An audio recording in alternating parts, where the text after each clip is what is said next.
ద్వితీయోపదేశ కాండము 6వ అధ్యాయం 4వ వచనం నుంచి 9వ వచనం వరకు చదువుకున్నాం. ఇశ్రాయేలు వినుము, మన దేవుడైన యెహోవా అద్వితీయుడగు యెహోవా. నీ పూర్ణ హృదయముతోనూ నీ పూర్ణాత్మతోనూ నీ పూర్ణ శక్తితోనూ నీ దేవుడైన యెహోవాను ప్రేమింపవలెను. నేడు నేను నీకు ఆజ్ఞాపించు ఈ మాటలు నీ హృదయములో ఉండవలెను. నీవు నీ కుమారులకు వాటిని అభ్యసింపజేసి, నీ ఎంట కూర్చుండునప్పుడును, త్రోవను నడుచునప్పుడును, పండుకొనున్నప్పుడును, లేచినప్పుడును వాటిని గూర్చి మాట్లాడవలెను. సూచనగా వాటిని నీ చేతికి కట్టుకొనవలెను. అవి నీ కన్నుల నొడమ బాసికము వలె ఉండవలెను. నీ ఇంటి ద్వారబంధముల మీదను నీ గౌనుల మీదను వాటిని వ్రాయవలెను. ప్రార్థన చేసుకుందాం. ప్రేమ కలిగిన మా పరలోకపు తండ్రి, మీ ఘనమైన అతి పరిశుద్ధమైన నామానికి వందనాలు ప్రభువా. ఉదయకాల సమయంలో మీ సన్నిధికి చేరి మిమ్మల్ని స్తుతించడానికి, ఆరాధించడానికి, ఘనపరచడానికి, వాక్యపు వెలుగులో మమ్మల్ని మేము పరిశీలించుకోవడానికి దయచేసిన మరొక గొప్ప అవకాశాన్ని బట్టి, పునరుద్ధాన దినాన్ని బట్టి ప్రభువా మిమ్మల్ని స్తుతిస్తూ, మిమ్మల్ని ఆరాధిస్తూ, కనపరుస్తూ ఉన్నాం. ఈ సమయంలో ప్రభువా మీరేమై ఉంటున్నారో దాన్ని బట్టి మీకు వందనాలు. మీ గొప్పతనాన్ని బట్టి, ఔన్నత్యాన్ని బట్టి, మీ ప్రేమను బట్టి, వాత్సల్యతను బట్టి, విశ్వాస్యతను బట్టి ప్రభువా, సార్వభౌమాధికారాన్ని బట్టి ప్రభువా, మీ న్యాయమైన మీ తీర్పులను బట్టి, మీ యొక్క పరిపాలనను బట్టి మిమ్మల్ని స్తుతిస్తూ, మిమ్మల్ని ఆరాధిస్తూ, కనపరుస్తూ ఉన్నాం.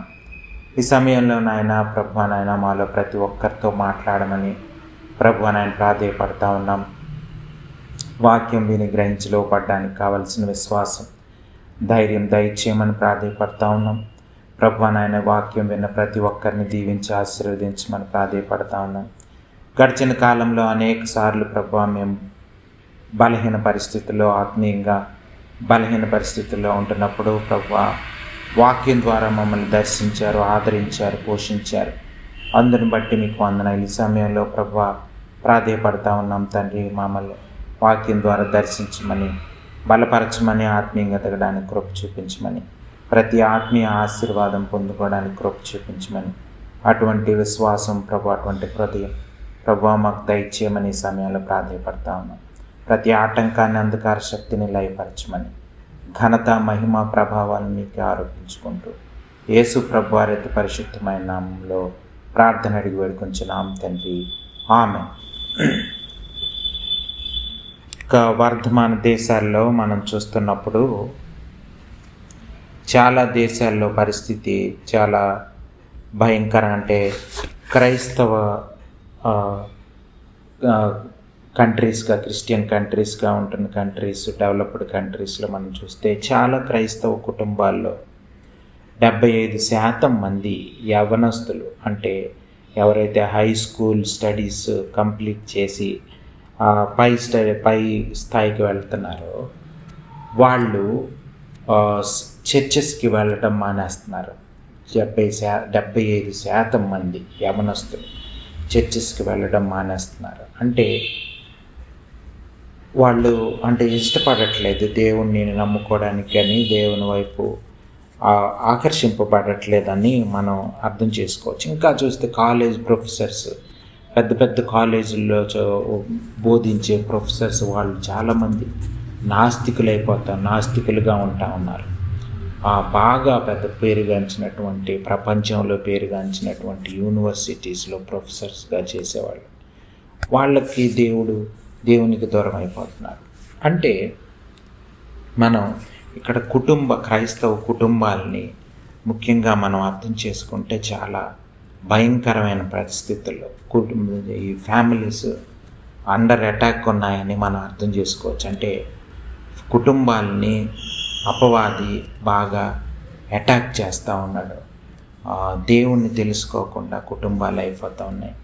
జనరేషన్స్కి క్రైస్తవ విలువలు, క్రైస్తవ్యం గురించిన అవగాహన, దేవుని గురించిన, యేసు ప్రభు వారి గురించిన అవగాహన, యేసు ప్రభు వారి జీవితం తెలిసిన వాళ్ళు చాలా తక్కువ మంది మనకు కనిపిస్తూ ఉన్నారు.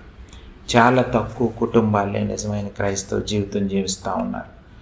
చాలా తక్కువ మంది యేసు ప్రభు వారిని తెలుసుకుంటున్నారు, యేసు ప్రభు వారి మార్గం చేత ఆకర్షింపబడతా ఉన్నారు.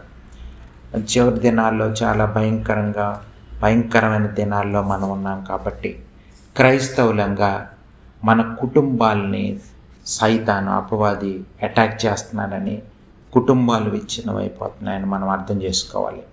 ఈ రోజుల్లో మనం చూస్తే ధనం, ఐశ్వర్యం వాటికి ఏమీ తక్కువ లేదు.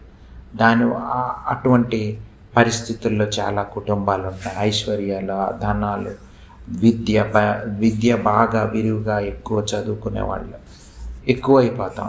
ఎంత ఎక్కువ చదువుకుంటుంటే అంత దేవునికి దూరం అయిపోతున్నట్లుగా, అంత కుటుంబ విలువలు, క్రైస్తవ విలువలు, దేవుని రాజ్యపు విలువలు పడిపోతున్నట్లుగా మనం సులభంగా గమనించవచ్చు. ఎంత ఎక్కువ ఐశ్వర్యవంతులైతే, ఎంత విద్యావంతులైతే అంత దేవునికి దూరం అయిపోతా ఉన్న పరిస్థితుల్లో ఉంది ప్రపంచం.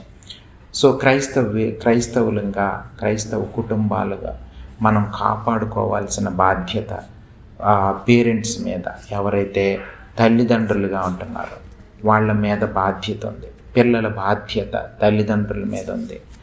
అటువంటి జనరేషన్స్ పాడైపోతున్న సమయంలో మనం నెక్స్ట్ తరాన్ని, రాబోయే యవనస్తుల్ని, రాబోయే తరాల్లో పిల్లలు, ఇప్పుడు పెద్దవాళ్ళు అయ్యే వాళ్ళని నిజమైన క్రైస్తవ విలువలు తెలియజేయాల్సిన అవసరం ఉంది. బైబిల్ని అర్థం చేసుకునేటట్లు చేయాలి. ఎలా చేస్తాం? మనం ఏదో కూర్చోబెట్టి వాళ్ళని బోధించి, లేకపోతే ఇవన్నీ చేయొచ్చు, లేకపోతే టీచ్ చేయొచ్చు, లేకపోతే బైబిల్ ఎలా చెప్తుందని చెప్పొచ్చు. కానీ దాని అంతటికన్నా ముఖ్యం ఏంటంటే, వాళ్ళ ముందు మనము క్రైస్తవ జీవితాన్ని జీవించి చూపిస్తే వాళ్ళకి అర్థం అవుతుంది. అంటే మనుషులంగా మన ముందు తరాన్ని మనం ఫాలో అవుతాం. వాళ్ళు చెప్పిన దానికన్నా వాళ్ళు నడుచుకున్న విధానమే మనల్ని ఆకర్షింపజేస్తుంది. కాబట్టి మనం అంటే పేరెంట్స్గా, ముఖ్యంగా ఎవరైతే క్రైస్తవ కుటుంబాలు నడిపిస్తున్నారో వాళ్ళు దేవునికి లోబడి, ఆ దేవునికి మీద ఆధారపడి జీవించాల్సిన అవసరం ఉంది.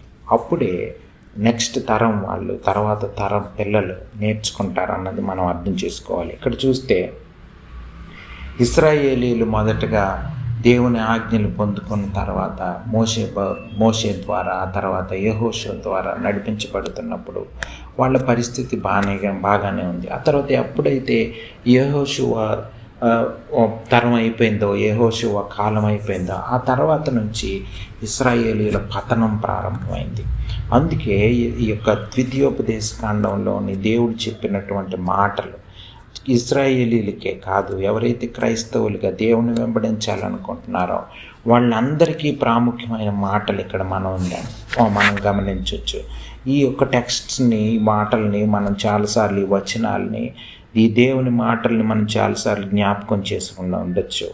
కానీ ఈ యొక్క ఉదయకాల సమయంలో మనం మరలా జ్ఞాపకం చేసుకొని, అర్థం చేసుకొని, మన కుటుంబాలని సైతాన్ నుంచి, అపవాది నుంచి, లోకం నుంచి, పాపం నుంచి కాపాడుకోవాల్సిన అవసరం ఉంది.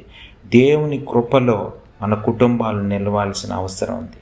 అందుకనే ఈ మాటలను మనం జ్ఞాపకం చేసుకోవాలి. చూడండి, 4వ వచనం నుంచి చదువుతుంటే, ఇశ్రాయేలు వినుము, మన దేవుడైన యెహోవా అద్వితీయుడగు దేవుడు. మన దేవుడైన అంటే దేవునితో సంబంధం కలిగిన కుటుంబాలు కావాలి. ప్రతి క్రైస్తవ కుటుంబానికి దేవునితో సరైన సంబంధం ఉండాలి.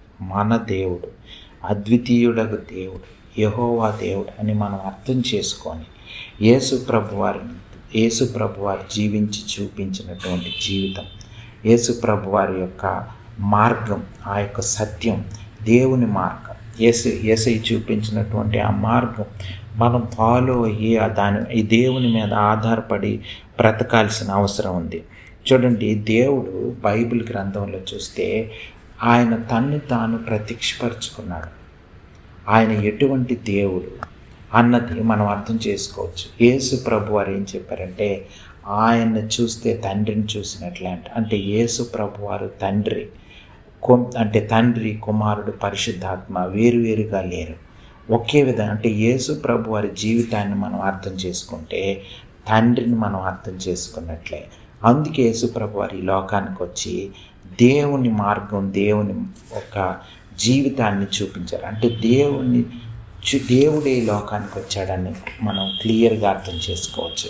యేసు ప్రభు వారి లోకానికి వచ్చి మన కోసం ఆయన ప్రాణాలను అర్పించి దేవునితో, అంటే మనం దేవుడు వద్దనుకొని దేవుని మార్గాలు మనం వద్దనుకొని జీవిస్తున్న జీవితాల్లో యేసు ప్రభు వారి ద్వారా మళ్ళా మరణ పునరుద్ధానాలు, యేసు ప్రభు వారి యొక్క మరణ పునరుద్ధానాల ద్వారా మనకి రక్షణ మార్గం దొరికింది. అంటే మనం తండ్రి మాట వినకుండా సైతాను మాట విని దేవునికి దూరం అయిపోయినాం. కానీ ఇప్పుడు మరలా దేవునికి దగ్గరగా జీవించి నిజమైన క్రైస్తవ జీవితం, అంటే దేవుడు కోరుకుంటున్నటువంటి జీవితం జీవిస్తూ మన తరతరాలని, మన నెక్స్ట్ తరానికి మనం జీవించి చూపించాల్సిన అవసరం ఉంది. యేసు ప్రభు వారు జీవించిన జీవితమే మనం కూడా జీవించి చూపించాల్సిన అవసరం ఉంది మన పిల్లలకి. సో ఎవరైతే క్రైస్తవులుగా జీవించాలనుకుంటున్నారో, ఎవరైతే యేసు ప్రభు వారి కృపలో నిలవాలనుకుంటున్నారో వాళ్ళందరూ కూడా దేవుని మీద ఆధారపడాల్సిన అవసరం ఉంది. చూడండి, మన కుటుంబాల్ని ఈ రోజుల్లో మనం చూస్తే క్రిస్టియన్ బుక్ స్టాల్స్కి ఇక్కడికి వెళ్ళామనుకోండి, అంటే ఏమన్నా బుక్ స్టాల్స్ మంచి పుస్తకాలు కొనుక్కుందామని వెళ్ళామనుకోండి, ఈవెన్ క్రిస్టియన్ బుక్ స్టాల్స్కి వెళ్ళినా సరే మనకి సరైన పుస్తకాలు దొరికే పరిస్థితుల్లో ఈ రోజులు లేవు. ఈ రోజుల్లో మనం చూస్తే ఎక్కడ చూసినా సరే సెల్ఫ్ హెల్ప్ బుక్సే ఎక్కువగా ఉన్నాయి. అంటే నీకు నువ్వే బాగా చదువుకో, డబ్బులు సంపాదించుకో, ఆ విధంగా నెక్స్ట్ తరానికి నువ్వు హెల్ప్ చేయన్నట్లు ఆ విధమైనటువంటి అంటే దాన్ని సక్సెస్ అనుకొని అదే సక్సెస్ఫుల్ ఇలాగ నేను డబ్బులు సంపాదించాను, లేకపోతే నేను ఇలా ఉద్యోగం సంపాదించుకున్నాను, లేకపోతే నేను ఈ విధంగా డబ్బులు ఇన్వెస్ట్ చేశాను, దాని ద్వారా నాకు చాలా లాభాలు వచ్చినాయి, ఇటువంటి టాక్స్, ఇటువంటి టీచింగ్స్ ఎక్కువ అయిపోయినాయి. కానీ వాటి వల్ల ఏమీ ఉపయోగం లేదు. మన పిల్లలకి బాగా విద్య బోధించిన మంచి స్కూల్స్లో జాయిన్ చేసి వాళ్ళకి చాలా డబ్బులు వెచ్చించి వాళ్ళని స్కూల్స్లో చదివిస్తే చివరికి ఏమవుతుందంటే వాళ్ళు దేవుని తెలుసుకోకుండా దేవుని మార్గం అర్థం కాని పరిస్థితుల్లోకి వెళ్ళిపోతున్నారు. అంటే ఈ ప్రపంచం ఎలా ఉందంటే ఈ రోజుల్లో చూస్తే చిన్నపిల్లలప్పుడే దేవుని మాటలు చెప్పాల్సిన అవసరం లేదు. ఎందుకంటే కొంచెం వెయిట్ చేయండి, పెద్ద అయ్యాక చెప్తే వాళ్ళకి అర్థమవుతుందని ఈ లోకం ప్రపంచం మోసం చేసే అవకాశం ఉంది. చాలామంది ఆ విధంగా మోసపోతూ ఉంటారు. కానీ బైబిల్ గ్రంథం ఏం చెప్తుందంటే చిన్నపిల్లలుగా ఉన్నప్పుడే వాళ్ళకి చెప్పాలి. మీరు చూడండి, సామెతల గ్రంథంలో 22వ సామెతల గ్రంథం 22వ అధ్యాయం 6వ వచనం చూస్తే, బాలుడు నడవవలసిన త్రోవను వానికి నేర్పుము, వాడు పెద్దవాడైనప్పుడు దాని నుండి తొలగిపోడు. బాలురుగా ఉన్నప్పుడే, చిన్నప్పుడే పిల్లలకి నేర్పించాలి. చిన్నప్పుడే మనం వాళ్ళని ఇన్ఫ్లుయెన్స్ చేసే అవకాశం ఉంది. చిన్నప్పుడే వాళ్ళకి మనం మార్గం చూపించాలి. చిన్నప్పటి నుంచే మనం వాళ్ళ ముందు క్రిస్టియన్ లైఫ్ జీవించి అంటే మనము మన జీవితాన్ని వాళ్ళ ముందు జీవించి చూపించాలి. అది మనం అర్థం చేసుకోవాలి. ఇక్కడ చూస్తే మీరు ద్వితీయోపదేశకాండంలో మనం చూస్తే ఇంకా 5వ వచనం చూడండి, నీ పూర్ణ హృదయముతోనూ, నీ పూర్ణ ఆత్మతోనూ, నీ పూర్ణ శక్తితోనూ నీ దేవుడైన యెహోవాను ప్రేమ. ఇది చాలా ప్రాముఖ్యమైనది. మనం దేవుణ్ణి ఎంత ప్రేమిస్తే మన నెక్స్ట్ తరం కూడా అంతే ప్రేమిస్తుంది. అంత ప్రేమిస్తాను వాళ్ళు కూడా దేవుణ్ణి ప్రేమిస్తారు. మనం అంటే ఊరకనే మనం ప్రేమిస్తున్నామని ఊరకనే చెప్పడం కాదు. నిజంగా దేవుణ్ణి ప్రేమిస్తే మనం ఏం చేస్తాం, మనకి ఎవరైనా ఇష్టం అయితే మనం ఏం చేస్తాం, వాళ్ళ గురించి ఎక్కువ మాట్లాడతాం కదా. మాట్లాడకుండా ఉండలేము. వాళ్ళ గురించి పాటలు పాడతాం, వాళ్ళ గురించి కవితలు రాస్తాం, లేకపోతే వాళ్ళ గురించి ఎక్కువగా ధ్యానం చేస్తాం, మాట్లాడుతూ ఉంటాం. ఎవరికి అనిపించిన వాళ్ళకి ఇలాగా మన ప్రేమికుడు గురించి, ప్రేమికురాలి గురించి మాట్లాడాలనిపిస్తూ ఉంటుంది. అలాగా దేవుణ్ణి కానీ నిజంగా దేవుని మార్గాన్ని, యేసు ప్రభు వారి ఈ లోకంలో ఉన్నప్పుడు జీవించి చూపించిన మార్గాన్ని మనం ప్రేమిస్తే, యెహోవా దేవుణ్ణి, తండ్రిని, యేసు ప్రభు వారు చూపించినటువంటి ఆ తండ్రిని, ఏ తండ్రి చిత్తమైతే యేసు ప్రభు వారి ఈ లోకంలో చేసి చూపించారో ఆయన ఆహారమే అది అని చెప్పాడు యేసుప్రభు వారు. నా అన్నపానములు దేవుని చిత్తం చేయడమే అని చెప్పారు యేసుప్రభు వారు. సమరీ స్త్రీతో మాట్లాడుతున్నప్పుడు ఆ సమయంలో శిష్యులతో చెప్పారు, ఆహారం తీసుకొచ్చామంటే నా ఆహారం దేవుని చిత్తం చేయడం అని చెప్పారు యేసుప్రభు వారు. అలాగా మనం కూడా దేవుని చిత్తానుసారమైన జీవితం జీవిస్తే నిజంగా దేవుణ్ణి ప్రేమిస్తున్నట్లు అర్థం. మన కుటుంబాలు అప్పుడు దేవుని కృప కింద ఉండే అవకాశం ఉంటుంది. మనం కుటుంబాల్లో ప్రార్థన చేసుకునేటప్పుడు వాళ్ళు అర్థం చేసుకుంటారు. మనం దేవుని గురించి భార్యాభర్తలు దేవుడి గురించి మాట్లాడుకుంటూ ఉంటే పిల్లలు విండి వాళ్ళు మారు మనసు పొందుతారు, వాళ్ళు రక్షణ పొందుతారు. ఇటువంటి మనం బైబిల్ వాక్యాలు, దేవుని వాక్యం, దేవుని గురించి ధ్యానం చేస్తున్నప్పుడు, ఆ విధంగా మనం జీవిస్తున్నప్పుడు, మనం నిర్ణయాలు తీసుకునేటప్పుడు దేవుని మీద ఆధారపడి నిర్ణయాలు తీసుకుంటూ ఉంటే పిల్లలు నేర్చుకుంటారు. ఏ విధంగా రాబోయే తరాలకి మనం ఆదర్శంగా ఉండాలంటే మనం దేవుని మీద ఆధారపడి ఏ విధంగా నిర్ణయం తీసుకుంటున్నాం అన్నది పిల్లలు చూసి నేర్చుకోవాలి, వాళ్ళు అర్థం చేసుకోవాలి. దేవుని చిత్తానుసారమైన జీవితం, యేసు ప్రభు వారి లాంటి జీవితం మనం జీవించాలని చెప్తూ మనం జీవిస్తూ చూపిస్తే అప్పుడే నిజమైన క్రైస్తవ కుటుంబాన్ని కట్టగలిగే అవకాశం ఉంటుంది. అవన్నీ ఎలా జరుగుతాయంటే పరిశుద్ధాత్మ దేవుని సహాయం ద్వారా జరుగుతాయి. చూడండి, యేసు ప్రభు వారి లోకంలో ఉన్నప్పుడు యోహాను సువార్త 15వ అధ్యాయం 5వ వచనంలో ఏం చెప్పారంటే, నాకు వేరుగా మీరు ఏమీ చేయలేరని చెప్పారు యేసు ప్రభు వారు.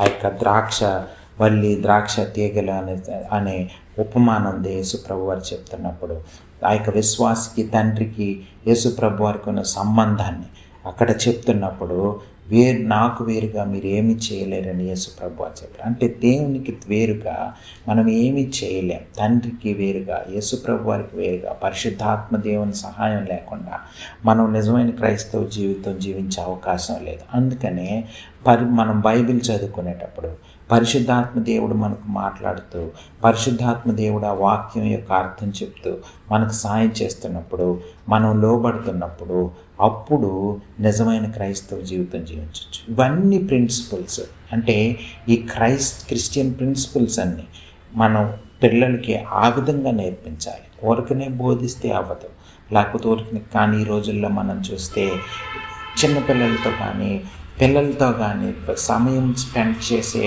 పేరెంట్సే లేరు. వాళ్ళతో సమయం గడపడం లేదు. వాళ్ళని తీసుకెళ్ళి బిజీ స్కూల్స్లో వేసేస్తే చిన్నప్పటి నుంచే వాళ్ళు ఉదయం వెళ్ళేప్పుడు రాత్రికి ఇంటికి వచ్చి మళ్ళీ పడుకొని మళ్ళీ తెల్లవారి ఇంటికి వెళ్ళిపోతూ వాళ్ళతో ఉంటున్నప్పుడు ఊరకనే వాళ్ళకి క్యారేజీలు కట్టించేసో, లేకపోతే ఇంకా అది కూడా లేకపోతే స్కూల్లోనే భోజనాలు పెట్టే స్కూళ్ళు ఉన్నాయి, అటువంటి స్కూల్స్లో జాయిన్ చేసేసో ఇంకా వాళ్ళని పట్టించుకునే పరిస్థితుల్లో పేరెంట్స్ లేరు. అటువంటి పరిస్థితుల్లో క్రైస్తవ విలువలు నేర్పించే అవకాశం ఉండదు. పిల్లలతో ఎక్కువ సమయం గడపాలి. మనం సమయం గడపకపోతే, మనం వాళ్ళకి క్రైస్తవ విలువలు నేర్పించకపోతే ఈ లోకం నేర్పించేస్తుంది, అపవాది నేర్పించేస్తాడు. మనం చెప్పేలోపే సైతాన్ చెప్పేస్తాడు.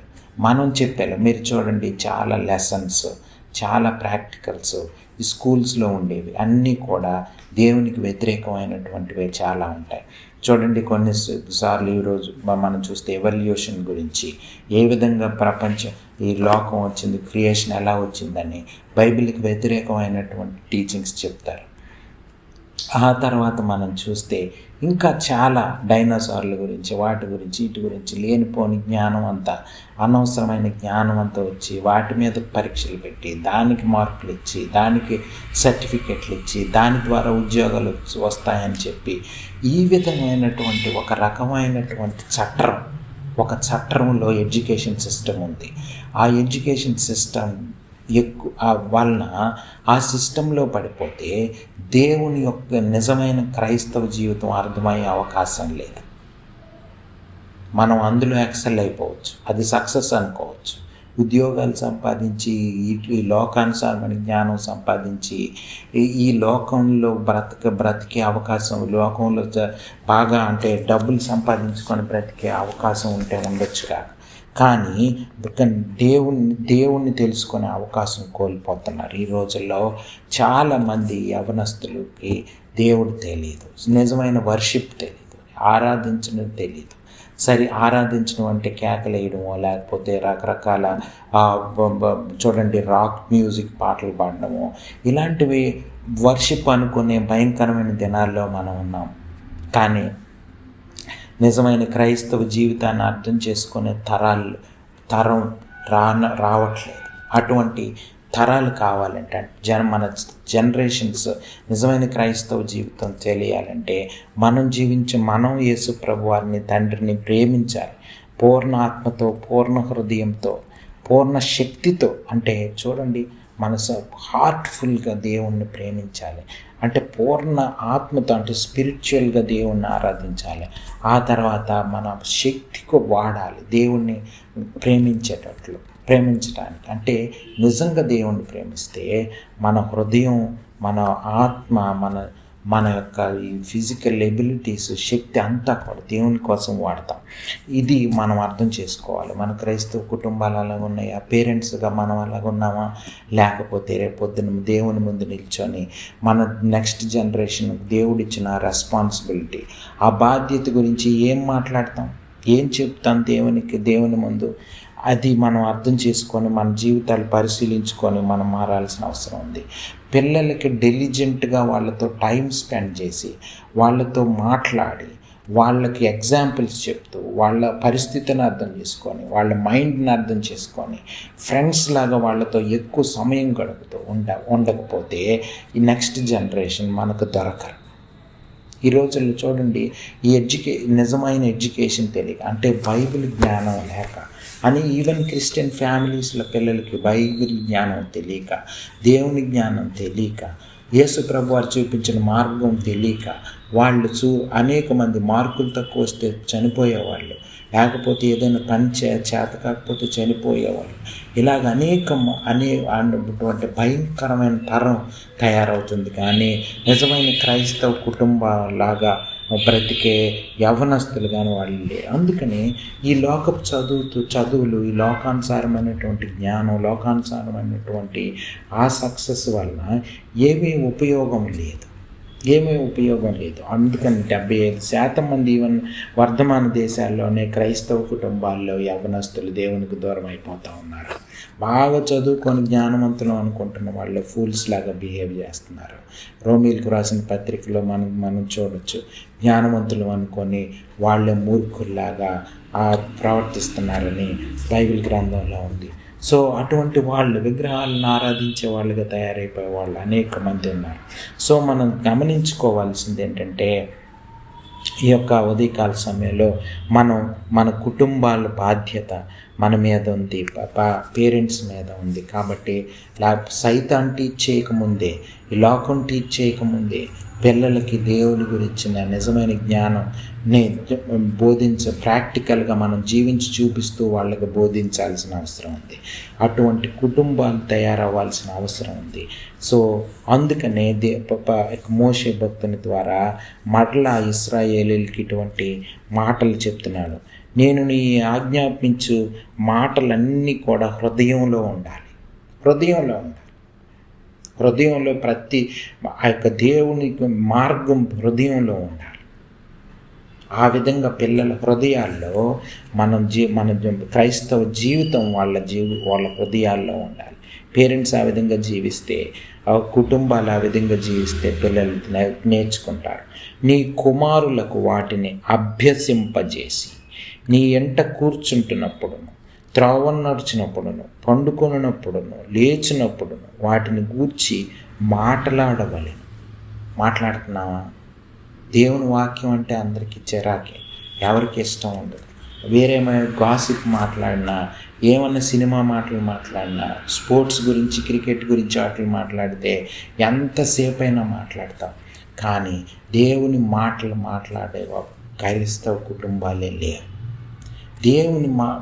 దేవుని జీవితం, యేసు ప్రభు వారి జీవితం ఈ విధంగా జీవించారు. ఆయన దేవుని చిత్తం ఈ విధంగా చేశారు. ఆ ప్రతి సందర్భంలోని మనం ఏ విధంగా నిర్ణయం తీసుకుంటున్నాము అన్నది పిల్లలు చూస్తారు. ప్రతి సందర్భంలో తల్లి తండ్రి దేవుని మీద ఆధారపడి యేసు ప్రభు వారు ఏ విధంగా రియాక్ట్ అయ్యేవాళ్ళు, వాక్యం ఏం చెప్తుంది అని అర్థం చేసుకొని, అలాగే దేవుని చిత్తానుసారమైన నిర్ణయం తీసుకునే క్రైస్తవ కుటుంబాలు అంటే ఆ విధంగా నిర్ణయం తీసుకునే తండ్రులు, ఆ విధంగా నిర్ణయం తీసుకునే తల్లులు కావాలి. లేకపోతే నెక్స్ట్ జనరేషన్స్ అన్నీ పాడైపోతూ వస్తాయి. సో కాబట్టి మనం మేల్కొని మన కుటుంబాల మీద బాధ్యత మన మీద ఉంది. మన కుటుంబాలు, మన పిల్లల్ని ట్రైన్ చేయాల్సిన బాధ్యత మనమే సరిగ్గా జీవించకుండా, మనమే సరిగ్గా దేవుని చిత్తం చేయకుండా ఉంటే ఇంకెక్కడ నెక్స్ట్ జనరేషన్ తెలుసుకుంటారండి. మనమే సరైన నిర్ణయాలు తీసుకునే పరిస్థితుల్లో మనం లేకపోతే ఇంకెక్కడ దేవుణ్ణి తెలుసుకునే నెక్స్ట్ జనరేషన్స్ వస్తాయి. ఇది చూడండి, ఈ విధంగా ఉండాలి. వాక్యంతో మన పిల్లల్ని, మన కుటుంబాన్ని శాచ్యురేట్ అయిపోవాలి. వాక్యంతో నింపబడాలి. దేవుని వాక్యం అంటే దేవుని మాటలు అవే మనల్ని బ్రతికిస్తాయి, అవే మనల్ని నడిపిస్తాయి అని నమ్మాలి.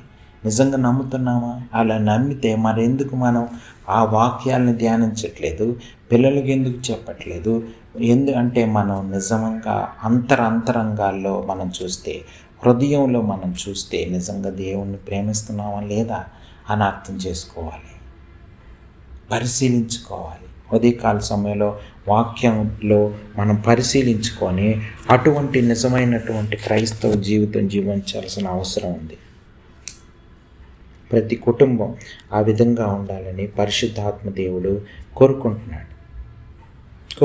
చూడండి, మత్తయి సువార్తలో 19వ అధ్యాయంలో 14వ వచనంలో చూస్తున్నప్పుడు ఆయన శిష్యులు తీసుకుని వచ్చిన వారిని, అంటే దాని ముందు వచనం చూడండి, వారి మీద చేతులుంచి ప్రార్థన చేయవాలని కొందరు చిన్నపిల్లలను ఆయన యొద్దకు తీసుకుని వచ్చారు. వచ్చినప్పుడు ఆయన శిష్యులు తీసుకుని వచ్చిన వారిని గద్దింపగా యేసు చిన్నపిల్లలను ఆటంకపరచక వారిని నా యొద్దకు రానీయుడి. దేవుని దగ్గరికి చిన్నపిల్లలు వెళ్ళకుండా చేయకూడదు. అండ్ మనం ఏం చేస్తున్నాం, ఈ స్కూల్స్లో వాటిల్లో చిన్నప్పుడే జాయిన్ చేయొచ్చు, కాదంటలేదు. కానీ వాళ్ళు ఎక్కువ సమయం అక్కడే గడుపుతున్నారు. మనతో పేరెంట్స్తో గడిపే సమయం కంటే స్కూల్స్లో గడిపే సమయం ఎక్కువగా ఉంటే ఇంకెక్కడ దేవుని గురించిన మాటలు నేర్పుతాం? ఇంటి దగ్గర ఆ స్కూల్స్లో చెప్పేవే మళ్ళీ ఇంట్లో చెప్పి, లేకపోతే స్కూల్స్లో చెప్పే టీచింగ్స్ కరెక్ట్ అని వాళ్ళు అనుకుంటే, మనం వాక్యం కానీ సరిగ్గా వాళ్ళకి చెప్పకపోతే, మనం కూడా దేవుణ్ణి ప్రేమించకపోతే, మనం కూడా దేవుని ఆజ్ఞలు గైకొనకపోతే ఇంకెక్కడ నెక్స్ట్ జనరేషన్స్కి, పిల్లలకి, వాళ్ళకి తెలుస్తుంది. మనమే దేవుని దగ్గరికి వెళ్ళకుండా మన పిల్లల్ని ఆటంకపరుస్తున్నట్లు. అందుకే ప్రభు వారు చెప్తున్నారు, దేవుని రాజ్యం అటువంటి చిన్నపిల్లలది, వాళ్ళని నా దగ్గరికి రానివ్వండి అని చెప్తున్నారు. చిన్నపిల్లల మనస్తత్వం కలిగి, అంటే వాళ్ళు నేర్చుకోవడానికి ఇష్టపడతారు, అర్థం చేసుకుంటారు. మనం జీవించి చూపిస్తే చక్కగా వాళ్ళు కూడా జీవించి చూపిస్తారు. అటువంటి జీవితం మన పేరెంట్స్ చాలామంది ఈ రోజుల్లో చూస్తే, దైవ సేవకులు, క్రైస్తవ కుటుంబాలు ఫెయిల్ అయిపోతూ ఉన్నాయి, మినిస్ట్రీలు ఫెయిల్ అయిపోతూ ఉన్నాయి. దానివల్లనే అనేక మంది తప్పుడు బోధలకి ఆకర్షింపబడుతున్నారంటే కారణం తల్లిదండ్రులు లేకపోతే సంఘాలు ఫెయిల్ అయిపోవడం వల్లనే అనేక మంది ఈ విధంగా దేవునికి దూరం అయిపోతూ ఉన్నారు. అర్థం చేసుకుందాం, మన జీవితాలని, మన కుటుంబాలని ఆ విధంగా దేవుని చిత్తానుసారమైన క్రైస్తవ జీవితం జీవించాలని ప్రార్థన చేసుకుందాం. పరిశుద్ధాత్మ దేవుడు అటువంటి జ్ఞానం మనందరికీ దయచేయను గాక. ప్రార్థన చేసుకుందాం. ప్రేమ కలిగిన మా పరలోకపు తండ్రి, ఒక ఉదయకాల సమయంలో మీ సన్నిధికి చేరి మిమ్మల్ని స్తుతించడానికి, ఆరాధించడానికి, వాక్యం ధ్యానించడానికి దయచేసిన అవకాశాన్ని బట్టి మీకు స్తోత్రాలు. ఈ సమయంలో వాక్యం ద్వారా మాతో మాట్లాడారు. ఈ హృదయంలో వాక్యాన్ని భద్రపరచమని, ప్రభువా నాయన ఫలించడానికి కృప చూపించమని, మా యవనస్తులు ప్రభువా నాయన మిమ్మల్ని మీ చేత ఆకర్షింపబడడానికి, పరిశుద్ధాత్మ దేవుని చేత ఆకర్షింపబడడానికి కావలసిన జ్ఞానం తల్లిదండ్రులకి, కుటుంబాలకి దయచేయమని ప్రాధేయపడుతూ, మా కుటుంబాలను కాపాడుకునే బాధ్యత మా మీద ఉందని, దేవుని కృపలో ఉండాల్సిన బాధ్యత, దేవుని మీద ఆధారపడి బ్రతకాల్సిన బాధ్యత మా మీద ఉందని అర్థం చేసుకోవడానికి కృప చూపించమని యేసు ప్రభు వారి పరిశుద్ధమైన నామంలో ప్రార్థన అడిగి వేడుకుంటున్నాం తండ్రి. ఆమేన్.